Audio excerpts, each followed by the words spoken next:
Welcome. I'm Dr. Angela Mazza, a thyroid, endocrine, and metabolism specialist with an integrative practice here in Central Florida. As our listeners know, my goal for this podcast is to define and demystify the thyroid gland and thyroid-related medical conditions. So by providing information in easy to understand format, I hope to help patients better understand the ways in which their bodies work and to help them thrive. Dawn Sheffield, my friend and co-host, and very fortunate patient, is here with me again today. Welcome, Dawn. Thank you. And I always appreciate, as you know, being included in this effort. And I think that today's episode is going to surprise and help a lot of folks. I agree, because today we are diving into another exciting topic, and one I get questions on every single day, and I actually take care of every single day. We are going to offer a deeper understanding of the therapeutic uses of testosterone for women. I felt like we should have said that together, like an echo for women. Yes. So now in our previous episode about peptides, we said, so often we hear a word like peptides without a clue as to what they are, what they do, where do you get them? We may not make time to investigate them. And without a clear need to understand them, why would we? But they are really important. That's right. And that statement can also be true when we hear about so many other medical subjects, including today's topic, using testosterone therapy for women. It seems like a topic we might hear about, maybe sort of in the background, might not really understand it, or we might feel dubious about it. And not to mention, maybe more importantly, that many of us may have preconceived notions about testosterone, maybe fear, a lack of understanding, and maybe things we heard that were sketchy. That is exactly why we're doing this episode, to explain how testosterone, for appropriate, very specific medical conditions with careful medical management, can be a tremendously valuable therapy. In this case, for women. That's what we're going to cover today. And we're going to dispel some myths along the way, too. That might be the best part.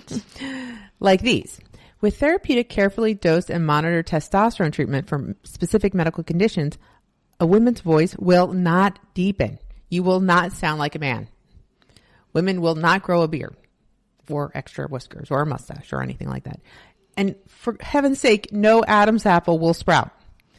Nor will new hair suddenly grow on your chest, nor anywhere else you don't already have hair. And sadly, perhaps, you won't grow those big muscles like Popeye. Darn it.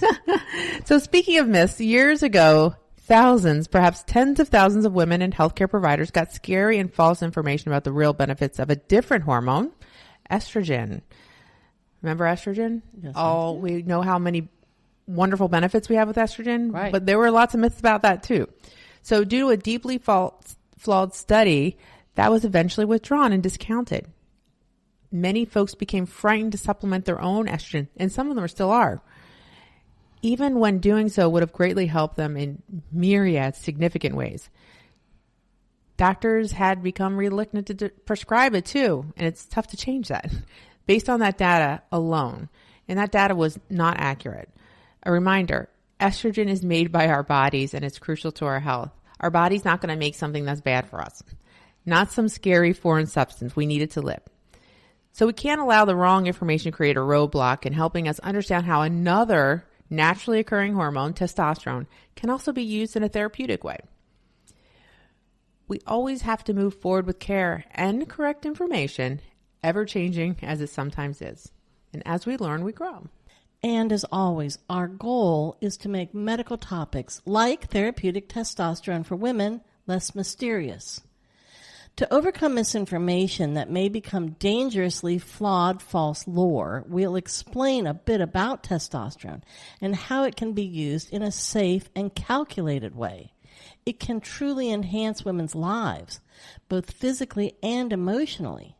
And we'll talk about the very specific reasons for therapeutic testosterone treatment for women. All right. So I'm going to start at the very beginning by defining testosterone.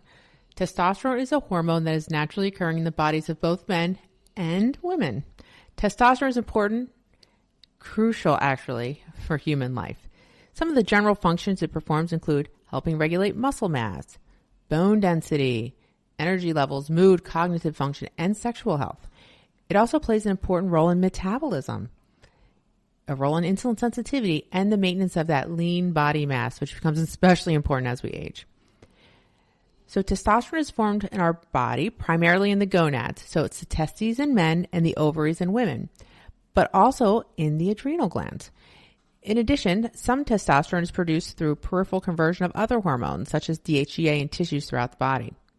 In fact, in women, testosterone serves as an important precursor hormone, meaning it can also be converted into estrogen when the body needs it. When testosterone is not being used in special cases as therapy, its usual job in the body is to support the body's normal physiologic balance, helping maintain muscle and bone strength, supporting that metabolic health, influencing mood and motivation, and contributing to overall vitality and well-being.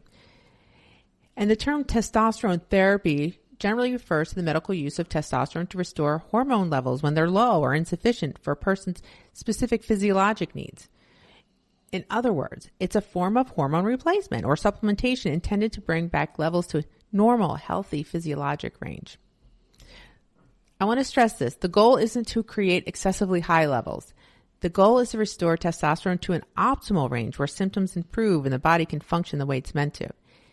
In medicine, we often refer to that as achieving a therapeutic range, meaning a level that's high enough to provide benefit but still safe within physiologic limits. And what are the very specific medical conditions for which testosterone therapy might benefit women? Well, the condition with the strongest scientific evidence is something called hypoactive sexual desire disorder, or HSDD, particularly in postmenopausal women. So this is a condition where a woman experiences a persistent lack of sexual desire that causes distress and isn't explained by another medical or relationship issue.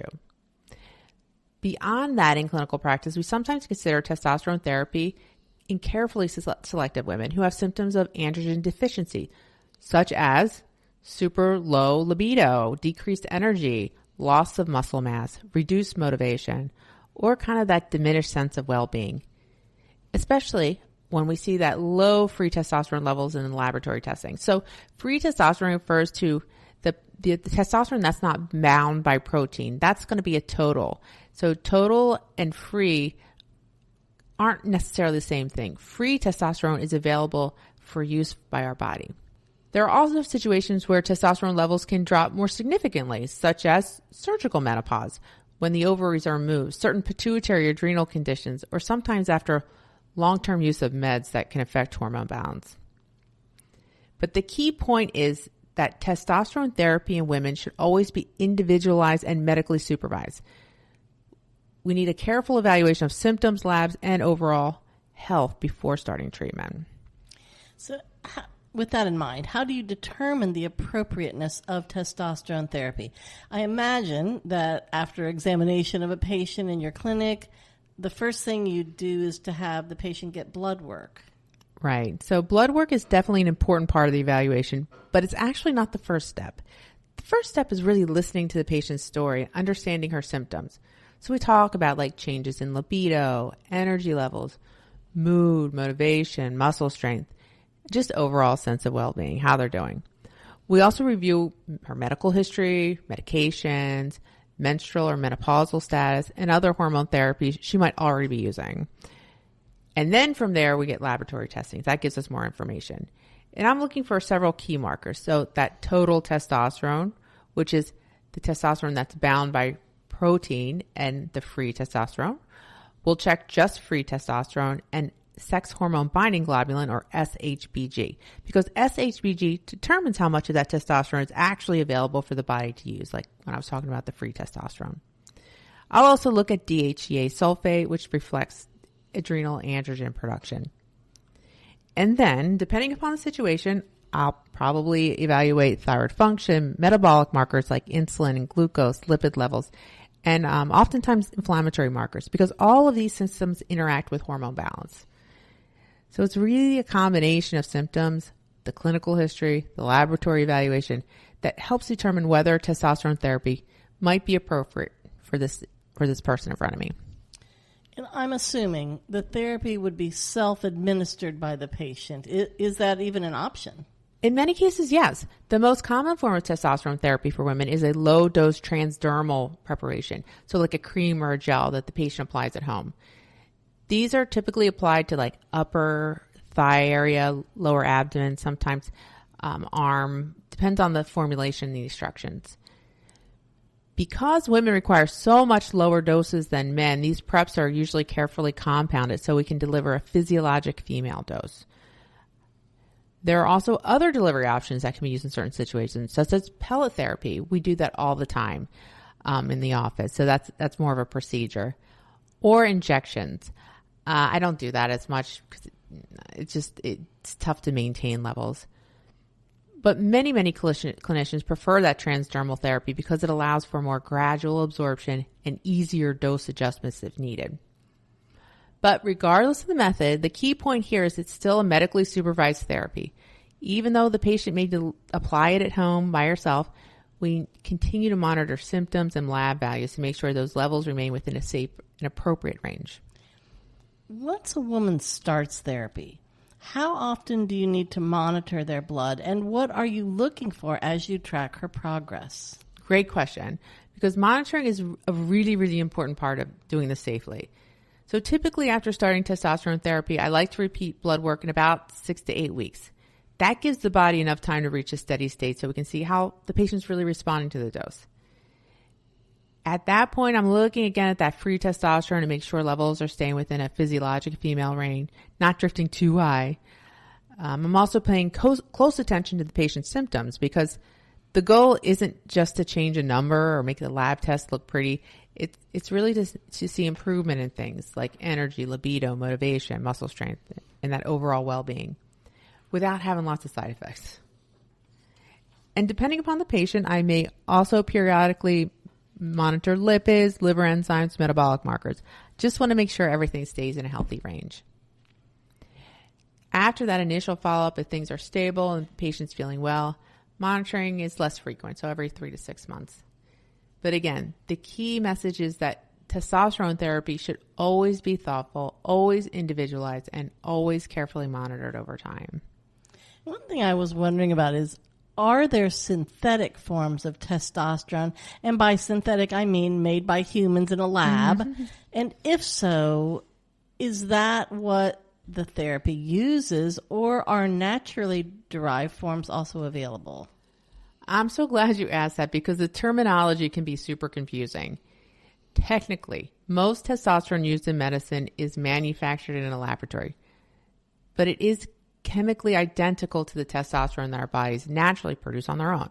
So we call this bioidentical testosterone, meaning the molecular structure is the same as the hormone made by the body.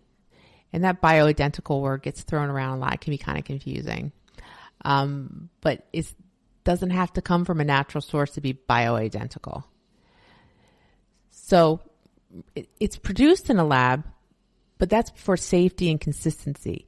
It's designed to function exactly like natural testosterone once it's in the body. Historically, there were also synthetic androgen compounds that were modified versions of testosterone. So some of those were used in the past for different medical conditions, but they can behave differently in the body and can carry a completely different side effect profile. Today, when we talk about testosterone therapy for women, we're typically referring to the bioidentical testosterone preparations, like those creams or gels, in carefully controlled doses. And again, as I mentioned, because women require a lot smaller amounts than men, these formulations are custom compounded, and we have to carefully dose them so we can restore levels to that where it's good for that woman, and we're not shooting for men levels. The goal is always restoration and balance, not excess. And as far as how testosterone can be administered, how do you choose which method and form will be best for a given patient? For example, a tablet versus, say, the transdermal or an injection. Right. And I usually always present all the options to my patients, but because testosterone can be administered in several different ways. Like I mentioned, the most common is that topical transdermal preparations, creams or gels. There's subcutaneous pellets, and in some cases, injections. There have also been oral formulations. We call them troches or sublingual tablets. those are used less frequently because oral androgens can have more effects on liver and lipid metabolism. But for most women, the most commonly used and often preferred method is that low-dose transdermal preparation, so that cream or gel. So this allows the hormone to be absorbed more gradually through the skin, we attempt to mimic the body's natural hormone patterns, and I find it's really helpful to adjust the dose more easily if needed. So we can either adjust up or adjust down really, really fairly quickly. Now, pellet therapy is another option. So pellets are really, really tiny they're little pellets. They're like smaller than grain of rice. A grain of rice, yeah. So we place them just under the skin. So it's a procedure we do in the office. So basically, it's usually in kind of the upper tush or lower back area, and we try to keep things as it's done in the office. We keep things as clean as possible because does involve a small nick in the skin as the pellets are put under the skin with what we call a trocar. So this is an instrument that helps put them under skin with steri strips, and it is a procedure. The benefit is it's slowly released over several months. It's super convenient because she doesn't have to think about doing something on a daily basis. It usually lasts about 4 to 6 months. And because those pellets release a fixed dose, however, you got to think about it. So we want them to last for 4 to 6 months. So it can't really change the dose super quickly. So that's the difference between the topical and the gel and the pellets rather. So, I mean, and again, I kind of reemphasize this to my patients. We have to decide strategically, if I should say, because a pellet is more of a commitment. Then there's injections. So they can be used in certain cases. I don't use them a lot because I feel like injections cause like a peak and a valley because you're injecting either once a week or twice a week in some cases, once every 2 weeks. And it's going to be a peak and a valley. So it's kind of, can you imagine your hormones go up real fast and then they go down? It's kind of a roller coaster. There's some people that do like it though. But when choosing the best approach for the patient, I generally consider several factors. 1, her symptoms. 2, her lab results. 3, lifestyle preferences. And then also considering the sensitivity of hormone changes and how closely we want to monitor dosing. Is there a standard protocol for use of testosterone in female thyroid patients, or is it very individualized also, which I'm going to assume is the case? Yeah. There really isn't a single standard protocol. See, there you go. Yeah. What do I know? Nothing. Sometimes protocols make life easier. Yes, they do. But in this case, it's really individualized. So especially when we're talking about women with thyroid conditions. Every patient's hormonal environment is so different. So we have to consider thyroid status, menopausal stage, metabolic health, medications, symptoms, and those lab values before we can really make any decisions. So, for example, thyroid hormones can influence sex hormone binding globulin, or SHBG, which in turn affects how much testosterone is actually available to the body. So in women with thyroid disease, particularly those on thyroid hormone replacement, we have to look carefully at the entire endocrine picture, not just testosterone alone. So rather than following a strict, rigid protocol, the approach is really personalized medicine. We're calling that precision medicine now. We evaluate symptoms, review labs, and start with a low physiologic dose, and then monitor. Again, the goal is always balance. The beauty of hormones is balance. And that's really very reassuring. It really is. And I think it's somewhat surprising. I think perhaps we're not all used to such a very personalized, individualized approach. It's not cookie cutter for sure. No. That might be, something we are sometimes more used to. In that peptides episode that we mentioned earlier, you mentioned that peptide therapy is used in carefully selected situations and always part of a broader plan. That includes optimizing thyroid hormone replacement, nutrition, sleep, and lifestyle. I'm assuming a lot in this episode. I don't know why. I am assuming the same is true of testosterone therapy, that it is adjunctive, not a replacement.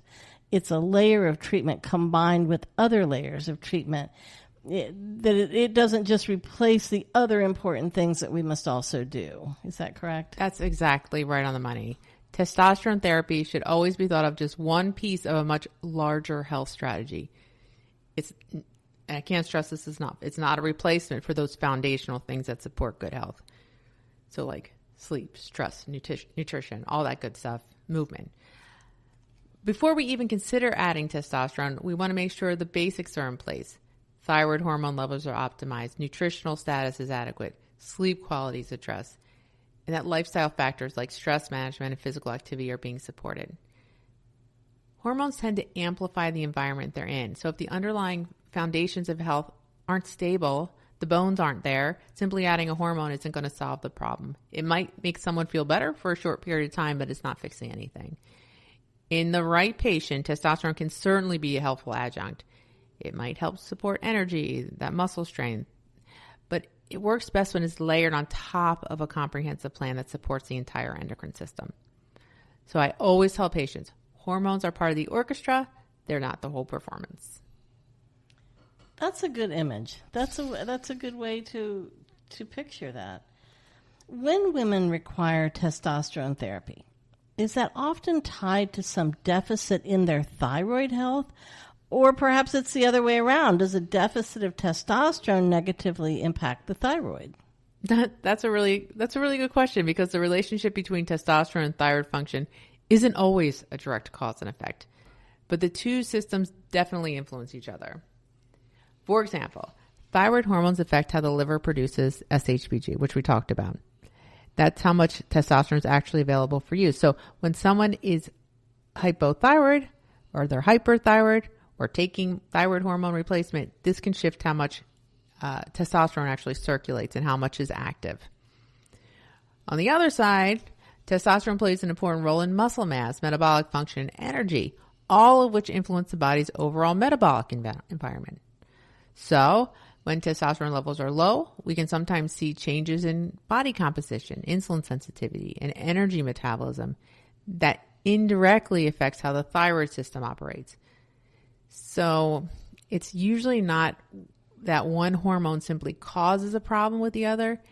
Instead, they're just part of the same interconnected endocrine network.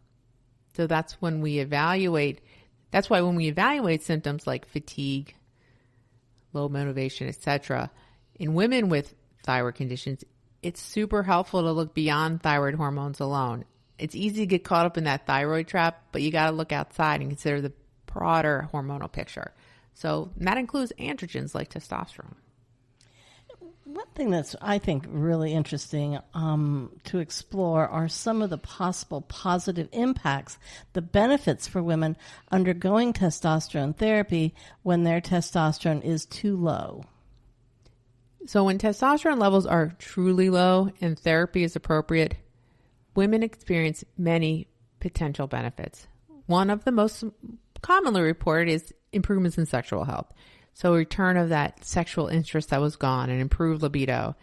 That's actually where the strongest clinical evidence exists, particularly in postmenopausal women with that hypoactive sexual desire disorder.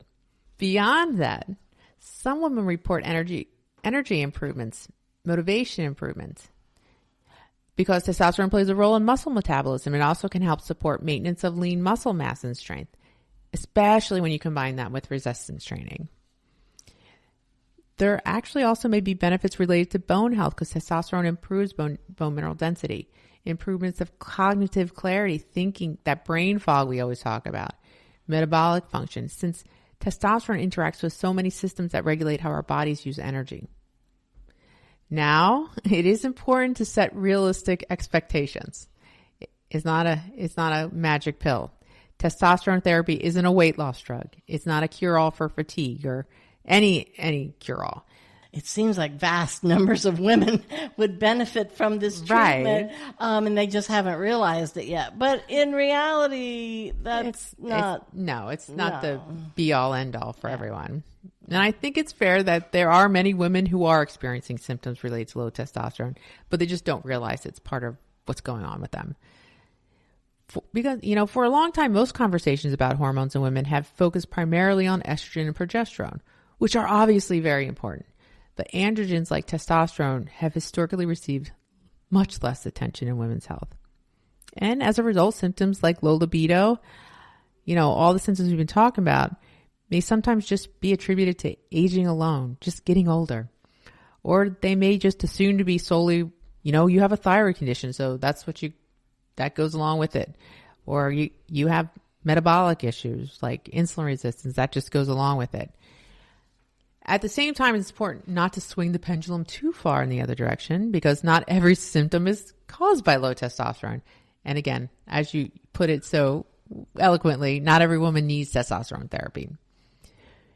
What I think is most helpful is just a greater awareness and more thoughtful evaluation. So when clinicians look at the whole hormonal picture, so that includes thyroid, that includes metabolic health, and as why we're talking about it today, it includes androgen levels.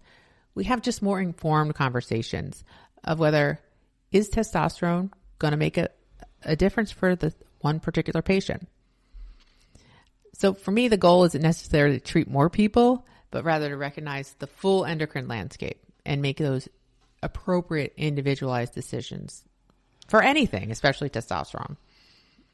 Well, and that's so interesting because this is where it gets a little complicated too. Well, there's a lot of ways it gets complicated, but I just wondered if healthcare providers in general are encouraged. See, originally I wanted to ask if they were encouraged to offer testosterone therapy to women, but I wonder now, after having this conversation, if perhaps I should ask, are they encouraged to investigate whether a woman would benefit from testosterone therapy? Well, it's really an evolving area of medicine. Historically, testosterone has been studied much more extensively in men than women. So for many years, it just simply wasn't part of the routine conversation in women's health. Heck, we're just starting to talk about perimenopause and menopause. Right, that's right. And in fact, there still are no FDA-approved testosterone products specifically labeled for use in women in the United States, which means that when it is prescribed, it's typically done off-label and, again, always with hopefully careful clinical judgment. That said, over the past decade, there has been growing research and increasing awareness of the role that androgens play in women's health, particularly in the areas like we discussed, sexual function, muscle metabolism, bone health, and vitality. And professional societies have begun to acknowledge this as well.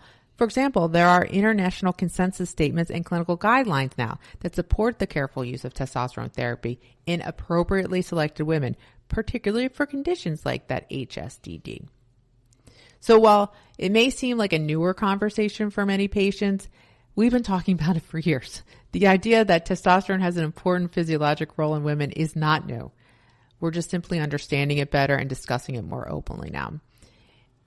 And as with many areas of endocrinology, the key is that evaluation, individualized or precision medicine, and careful monitoring. We talk a lot on this show about supplementation, and I was curious about if a woman is getting testosterone therapy, should they avoid certain other supplements, or certain supplements, I should say, or other medications, for example? In most cases, testosterone therapy doesn't require patients to avoid any long list of supplements or meds. But it is important that their healthcare provider knows about everything they're taking, just like with anything. I always recommend, even when I'm talking to other physicians, encourage your patients to bring in the list of all they're taking. But because it's not just the prescription meds, it's that countless over-the-counter supplements, herbals, and other hormone therapies that you might not know about. Because, for example, certain medications that affect liver metabolism, those hormone binding proteins that we've been talking about, or other endocrine pathways could potentially influence how testosterone is processed in the body. That could lead to untoward side effects. We don't want that. And some supplements that affect androgen pathways or hormone metabolism could also alter hormone levels, especially if taken in large amounts. So the key isn't necessarily that patients must avoid specific things. It's that their treatment should be coordinated and monitored so we understand how everything they're taking may work together. And I always have my patients bring in a list of their medications. If not every time, at least every other time or once a year. If someone does pursue testosterone therapy under medical supervision, how long might it take for them to see positive changes? I love that question because hormone therapies don't usually produce instant changes. We would like to think they would, right? Oh, yeah. Who doesn't? Overnight. Tell me when I'll start to feel better. While I'm still in the office. Right. I feel it already. Yeah, feeling great. So generally, women may notice some early improvements within a few weeks. But more meaningful changes happen over 2 to 3 months. As hormone levels stabilize, the body gets used to being at new levels. So, for example, like improvements in libido and sexual interest may sometimes appear within the first 4 to 8 weeks. Maybe sooner for some women, maybe later for other women. Changes in energy, motivation, they also can develop gradually over that same time frame. Anything that involves like muscle strength or body composition, bone metabolism, this takes much longer. This happens definitely over months rather than weeks. So that's why we usually evaluate both symptoms and lab values over time rather than expecting those overnight results. If we all want that we all want. So the goal is steady improvement, not rapid changes. I do think we often want instant gratification. Don't we? Yes. I'm sorry. The world doesn't quite work that way. For many things. You read my mind, for so many things. Can a woman be on both estrogen and testosterone at the same time? And if so, when might that situation arise? Absolutely. I prescribe both all the time. So, some situations, the combination actually makes more physiologic sense. So remember, estrogen and testosterone are both part of the normal hormonal environment in women, and they work together. So to support things like bone health, all the things we've been talking about, cognitive function, muscle maintenance. One situation where this may arise is during menopause management. A woman may already be receiving estrogen therapy to help address those nasty hot flashes, sleep disruption, vaginal dryness, but she also might continue to experience symptoms like low libido and just not feeling her best. And the labs show some low bioavailable testosterone. So then, if we carefully monitor, add in testosterone therapy, that might be an additional layer to her treatment. And oftentimes, if we're compounding medicines already, we can compound testosterone right into it. We also see this in women who have experienced surgical menopause, where estrogen and testosterone levels may drop more abruptly. Do female patients often come in with too much testosterone? And if so, what is their experience? What are their symptoms? Well, that certainly can happen. While we often talk about low testosterone, some women do present with elevated androgen levels, and that can produce a different set of symptoms. So common signs of too much testosterone in women can be like acne, increased oiliness of the skin, hair growing in places you don't want it to grow, less hair in places you want more hair. So more hair growth in face or body is what we call hirsutism. So some women may also experience irregular menstrual cycles, changes in ovulation, particularly if testosterone elevation is related to conditions like polycystic ovarian syndrome, or PCOS, which is one of the most common causes of androgen excess in women. And these tend to be more younger women. In some cases, women may notice changes in mood, irritability, shifts in body composition, like increased abdominal fat or insulin resistance. So too much testosterone can have side effects that aren't good. Not enough, also not good. The key point is that hormonal balance matters in both directions. It's all about balance, right? It always is. That's why careful evaluation, choosing the right patient, I just can't stress it enough when we're talking hormone health. This question is for our many leaky gut fans. I knew that was coming. I haven't brought it up in quite a while. I know it. I felt there was just a need to bring it up right here. Is there any relationship between testosterone levels and leaky gut? Do they have a known connection? Well, I'll just work it in any place I can. But it makes sense. Right now, we don't have strong evidence showing that testosterone directly causes or treats what people often refer as leaky gut. In medical terms, we use increased intestinal permeability. However, there are some indirect relationships that are worth understanding. So hormones, including testosterone, interact with the immune system, inflammation, and metabolic health, all of which influence the health of the intestinal barrier. So for example, chronic inflammation, metabolic dysfunction, stress, they can affect both hormone balance and gut integrity. Likewise, disturbances in the gut microbiome may influence hormone metabolism and immune signaling, which in turn affect endocrine function. So rather than a simple one-to-one relationship, it's better to think of the gut, immune system, and endocrine system as part of a larger network. When we're caring for folks, especially those with autoimmune thyroid disease, we often look at gut health, nutrition, inflammation, and hormonal balance together, part of a comprehensive approach, the whole picture. So in other words, it's not that testosterone directly fixes gut permeability, but overall hormone balance and metabolic health can certainly be part of the bigger picture in supporting gut health. And what women should not take testosterone and why? All right, that's an important question because testosterone therapy is not appropriate for everyone.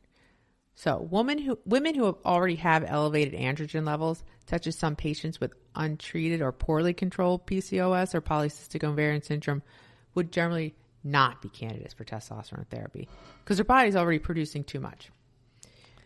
We also avoid testosterone therapy in women with a history of androgen-sensitive cancers, such as certain types of breast cancer, unless there has been very careful evaluation and collaboration with their oncology team. So I kind of tread that. That's a teamwork approach. Women who are pregnant or trying to become pregnant should not take testosterone because the androgens can affect fetal development. They can also affect fertility. And I'm always super cautious in patients with severe untreated acne. I probably wouldn't prescribe testosterone if they have significant hirsutism already, so that hair growth in places that is unwanted. Certain uncontrolled metabolic or cardiovascular conditions, because testosterone therapy could possibly worsen those issues. Not necessarily. Everybody's different. Ultimately, the decision comes down to careful screening, evaluating medical history, and that individual risk assessment. Because my goal is always to make sure that if testosterone therapy is used, it has to be used safely and for the right person. And what kinds of side effects should women watch for if it turns out their dose has become too high for some reason? Yeah, and that's a really important question because I talk about that in all my female patients that I prescribe testosterone to. Because generally they're pretty mild, especially if they're within a certain range. But if levels become too high, some women may notice things like acne, that increased oiliness, that hair growth where we don't want it. Those are kind of some of the earliest signs that the dose may be need to be adjusted rather. Less commonly, and usually only with very, very high levels, women could experience voice changes, hair thinning on the scalp, changes in menstrual patterns, especially in premenopausal women. But the good news is that when we're monitoring carefully, we can adjust doses as needed and kind of sideways some of these possible bad things. And we can reverse them pretty easily. That's why regular follow-up is so important because, when things get out of hand, it's tougher to turn them around. We're just not watching lab values or paying attention how a woman feels, how her body's responding. How safe would you say testosterone therapy for women is in general? I know, and from what we just talked about, there could be some fairly serious side effects, especially if the product is not high quality, perhaps, or usage not strictly managed and monitored. That is a very important question because whenever we talk about hormone therapy, safety must be part of the conversation. Testosterone therapy isn't something that can be labeled simply as safe or unsafe for everyone. Its safety really depends on several factors. The dose being used, the reason for the treatment, how we're delivering it, the quality of the preparation, the individual's overall health and medical history. But when testosterone is used appropriately and thoughtfully at physiologic doses and with appropriate monitoring, Many women tolerate it very well and they do really well with it. But like any medical therapy, it really needs to be monitored. Anyone considering testosterone therapy should do so under the supervision of a qualified healthcare professional. Properly evaluate, ongoing monitoring. So if someone's interested in exploring whether testosterone therapy might be appropriate for them, they could start by speaking with their endocrinologist or a gynecologist with expertise in menopause care, or another clinician who has experience in hormone therapy. I just wouldn't go looking online right from the start. It's always important to clearly state that testosterone therapy is not appropriate for everyone. And that's why medical screening, individualized assessment is so important. What's the message about therapeutic testosterone use in women that you really most want listeners to understand? I guess the most important thing would be for folks to realize that testosterone isn't just a male hormone. It's a human hormone. Women need it too. We all have the same hormones. We just have them in different balances. But like all hormones, it works part of a larger system. Testosterone doesn't act alone. It interacts with thyroid hormones, estrogen, cortisol, insulin, many of the other signals that regulate metabolism and vitality. So the goal of therapy is never simply, let's just raise this one hormone and it'll fix everything. The goal is restore balance in the whole endocrine system in a way that supports a specific woman's energy, what her goals is. What I always say is I want my patient in front of me to feel her best, but I want her to have many healthy years ahead of her. And we're always looking at improving longevity and resilience. Because when it is used right in the right patient, the right monitoring, it really does build in that resilience. So on that note, it's all about resilience. And balance. This has been a big balance episode today. You know, Dawn, I always say I'm a Libra, so balance. I can't stand things not being balanced. So hormones is especially testosterone. And it's awfully important. It's all about balance. Yeah, there you go. So I wanted to create this podcast to help provide life-saving education and to encourage folks to see a doctor in time to prevent or minimize damage. That's deeply fulfilling. I enjoy helping people understand how all aspects of their lives are tied to both thyroid and overall health. As always, my goal is to help us live more fulfilling lives by taking control of our health and thus feel our best. In fact, that's why I went into endocrinology. It's a medical art that combines science with the study of our lives and all that they encompass. We have many more interesting episodes planned, as always. And in fact, our next episode, number 49, we will discuss OCPs. And what is that, you might be asking? OCPs are oral contraceptive pills or birth control pills. Fascinating, right? So now, to recap just some of what we covered in this episode, but not necessarily in this order. What is testosterone? How does it work in the body? How can testosterone be used safely? How is it administered and monitored? What impact does it have on the thyroid? Why is it sometimes used therapeutically for women? And best of all, we learned that we can impact our thyroid health. And Dr. Mazza's book, Thyroid Talk, An Integrative Guide to Optimal Thyroid Health, is available on Amazon.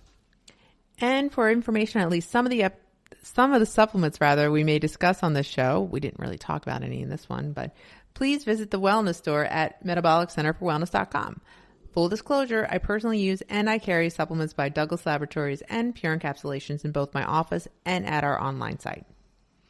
Please stay in touch. Check out my YouTube channel, the website at metabolic-centerforwellness.com, as well as Facebook and Instagram. And we welcome your input. Please submit your questions, comments, and show ideas to this email address, thyroidtalk.mazza@gmail.com. We may disclose your general location on air, the city or town, for example, but we will not read your name nor your address on the show. We reserve the right to edit your input as necessary. And finally, please don't forget to ask your healthcare provider any specific questions regarding your wellness. This podcast is meant for educational purposes only.